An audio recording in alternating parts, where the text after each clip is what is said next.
I've been complaining for over a year about how much I miss home, so I recently bought a guidebook to Colorado with the hope that it would somewhat improve my attitude. I was looking for something with a lot of variety and breadth to appeal to a wide array of my interests, so naturally I ended up with Castles of Colorado. I didn't expect us to say that!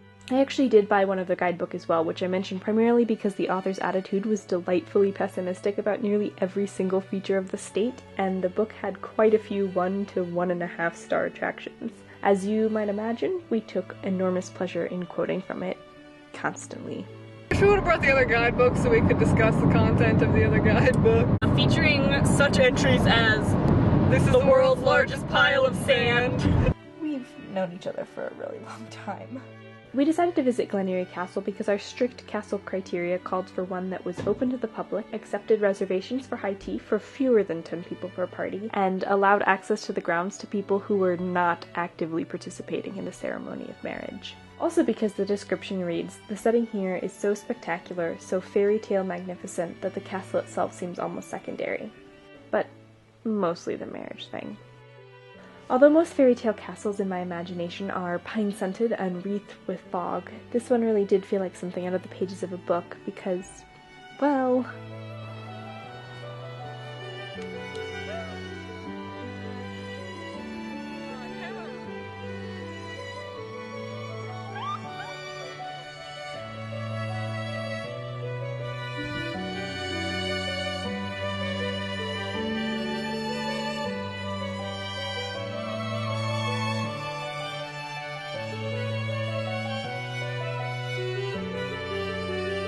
Oh my goodness! Oh! What? Holy shit, guys!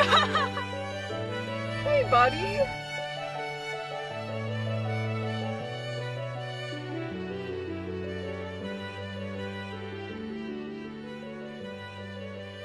We got all hopped up in Emily of New Gloom's gorgeous cinematography before we left, so we had this single-minded desire to capture every potentially lovely moment on camera in order to give our adventure a certain elegance and grace. Call it inspiration or obsession or blatant plagiarism, we insisted that our lives could be classy and were determined to make it so. Unfortunately for our beautiful ideals, there's something about old friends filming every single cup of tea and immediately dumping cream into a saucer because you can't see the rim of the cup through the viewfinder, and super elegantly stealing your neighbor's abandoned quiche that just brings out something akin to giddiness.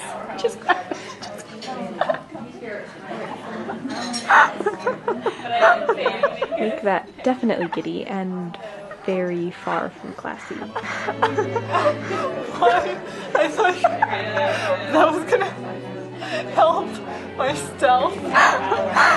Like all seasoned adventurers, we didn't precisely read the guidebook before we left, so when we discovered the nearby Garden of the Gods via a wrong turn, we made this huge fuss about how the book really should have told us how close it was. But as it turns out, it did. It's even on freaking Garden of the Gods Road.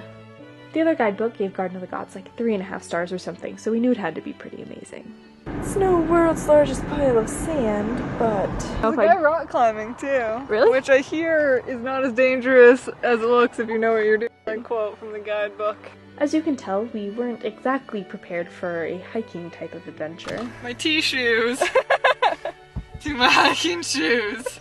And to be honest, we did feel pretty conspicuous. Actually, the whole day seemed to be characterized by a kind of conspicuousness, and we were definitely playing into it.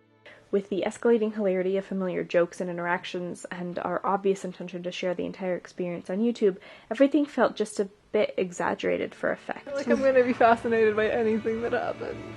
At the ice castles, the same awareness of audience seemed to exist, but it all felt directed inward, toward everybody's own friends and their own pictures and videos. This time, it felt like everyone was watching us, and between the judgy girls at the table next to us and the hikers looking at us like we were dangerously irrational, it was a relief to turn on the camera and to make that audience quantifiable. With the camera on, we could present our experience for a known and selected audience, and at the same time deflect the speculation of strangers. There's definitely something appealing about presenting your life in a deliberate, if effective manner, and I think that more than anything else was the Emily of New Gloom factor we were trying to internalize, the ability to select and edit our experience into something more substantial, more meaningful, or even simply more beautiful. Yeah, lower your hand a bit. Bit more. Yeah. Not really.